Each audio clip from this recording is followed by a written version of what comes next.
Our metropolitan areas are agglomerations of innovation and human capital. They offer more sustainable development patterns, which are supported by a range of transportation choices.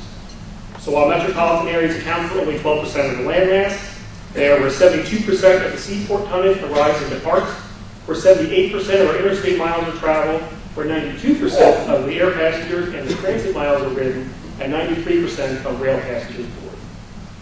So let's go back to my first proposition.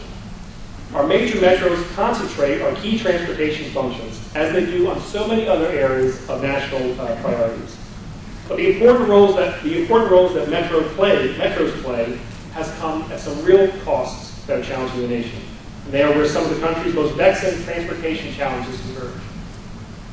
So let's look at our transportation assets and how, even given their extensiveness, the majority of our activities are funneled through just a few key places.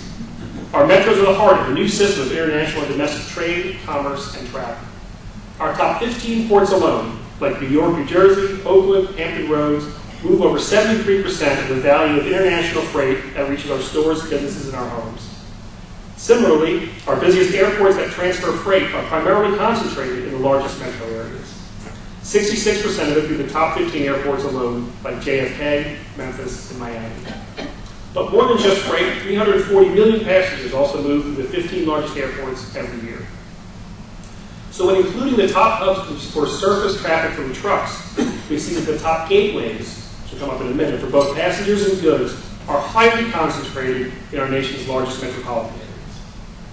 Now, connected to these nodes is an extensive rail network that moves over 2 billion tons of freight every year, most of which is moved along these primary rail corridors that emanate out of our metro areas. Our rail lines also move passengers between the major metros. These top Amtrak lines alone, right there, constitute about 63% of all riders. And last but not least is our highway network. 3/4 of our nation's total freight value is moved on trucks, and half of the nation's total truck travel occurs in just 50 largest metro areas. So together, these key corridors connect those same top gateways for both passengers and freight. And the punchline here is simple. The national economy runs through our major metros, the hubs of our country's economic enterprises, our cultural amenities, and our destinations for higher learning. Yet with this success comes some serious challenges. At the top of that list is traffic. The intense concentration of activity in trade and in moving people in and out of our key metros has generated high levels of congestion, impeding our ability to perform. So let's zoom in and focus closer on this challenge and how it's affecting the lives of people, the economy, and the environment. As we just saw, the nation's top 15 ports transfer the vast majority of our goods in and out of the country. Outside these ports, such as Seattle, Houston, Miami, and Los Angeles, neighborhoods and businesses are witnessing some of the largest increases in traffic congestion over the last 20 years. These volumes are hurting these communities and slowing our country's economic efficiency. Related, the number of trucks on our roadways will effectively double by 2025. Between 2001 and 2006 alone, the number of trailer trucks increased by an amazing 15%. Increased trade has also placed new demands on the railroads. From 1990 to 2003, rail freight traffic increased by more than 50%, and it's expected to double by 2035. Yet while the demand for our railroads and our goods is increasing, the amount of track that's used by the major railroads has been decreasing since deregulation, along with the equipment and the size of the workforce. As a result, we have only about half as much Class 1 freight rail track as we did in 1975. The increased traffic also burdens the passenger network as well. Of the 22,000-mile Amtrak network you can see here, Amtrak only owns about 750 of those miles, primarily between Boston and Washington. The rest of the system must share with the increasing demands on private freight operators. And with increasing or decreases in air passenger service, you know that here in Cleveland, thousands of travelers are forced to wait every day as on-time performance has dropped from 81% in 2002 to just 70% today. These challenges have profound implications for our economy, our environment, and our communities. From an economy standpoint, the bottlenecks in congested areas definitely come with a price. An assessment of just the cost to shipping inventories alone is about $7 billion every single year. Environmentally, the level of pollution that's coming from our congested trade gateways and corridors is alarming. Despite the fact that trucks make up only 7% of all vehicular travel, a recent Berkeley study found that they are responsible for 1/4 of the emissions of carbon emissions within the 100 largest metro areas. There's also an important social equity component for many urban residents. The amount of air pollution flowing inland every day from the ports of LA and Long Beach is the equivalent of what's generated daily by 3 million cars. But all of this is still only part of the story. Our transportation network is also the way we move within metros. In fact, every day, about 80% of the nation's total travel occurs within metropolitan areas. The latest data shows that we drove 2 trillion miles in urban areas in 2006. That's an increase of 400 billion miles in just 10 years. And there are a lot of reasons for this. Part of it is our changing metropolitan landscape. Today, most metropolitan jobs are located just 10 miles outside, or located more than 10 miles outside of downtown. So half of all work commutes are suburb to suburb. Mayor Curran talked about this earlier today. About 14% are the traditional suburb to center city routes where there is established transit service. Part is also the changing nature of the American economy, particularly increased overseas manufacturing and just-in-time delivery operations. More and more cargo is being shipped over shorter distances.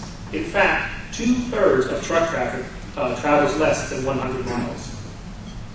So what has been the result? For one thing, the number of hours we sit in traffic has grown from 38 hours per year for each metropolitan area traveler, up from just 14 in 1982. And the nation's top metropolitan areas, that figure is 54 hours per year. But here's something interesting. After years and years of steady increases, the total amount of driving in the U.S. has slowed down dramatically. And from March of 2007 to March of 2008, total driving fell by 11 billion miles in this nation, the largest drop that this nation has ever seen. Now, without a doubt, some of this decrease is attributable to skyrocketing gas prices because we know that most people can't stop traveling, but some can change how they do travel. As a result, transit ridership is booming, increasing by 85 million trips over the last year, mostly, again, in response to these high gas prices. But we know that these transit riders are also heavily concentrated in just the largest metro areas. The reality is that the availability and the accessibility of public transportation and quality transportation across the nation's 100 largest metros is seriously lacking. Although almost all of our buses serve the top 100 metros, half are concentrated in just these 10 large places you see there. Heavy rail, also referred to as subways, exist in only 11 metros, here in Cleveland, Philly, San Francisco. Commuter rail is in only 14 metros, primarily in the Northeast and in California, and light rail can be found in only 26, again here in Cleveland, Minneapolis, San Diego, Denver. So shown here are the places where relatively high bus or rail capacity exists, and therefore, based simply on the amount of infrastructure available, 54 of the 100 largest metros do not have any rail transit service and also have relatively weak bus systems. This includes large metros like Orlando and Indianapolis, fast-growing metros like Raleigh and Jacksonville, and several here in Ohio, including Youngstown, Toledo, Columbus, and Dayton. The lack of metropolitan travel options means that at least 90 million Americans are tethered to their cars for their daily travel needs. That is, assuming that they can afford the high cost of owning a car nowadays. The implications are clear, but they are not equally felt. As employment has decentralized through metro areas, lower-income workers are finding themselves increasingly isolated and therefore need to spend higher proportions of their income to reach jobs. Many simply have no choice but to spend $4 for a gallon of gas. The working poor spend 6.1% of their income on commuting, compared to 3.8% for other workers. And those that use their own car spend the most at 8.4%. And this doesn't even reflect the high spike, recent spike in gas prices. But the problem with transportation costs is not just a problem for low-income families.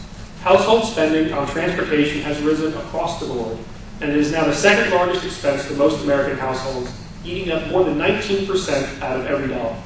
In other words, you spend about as much on transportation every year as we do on food and health care combined.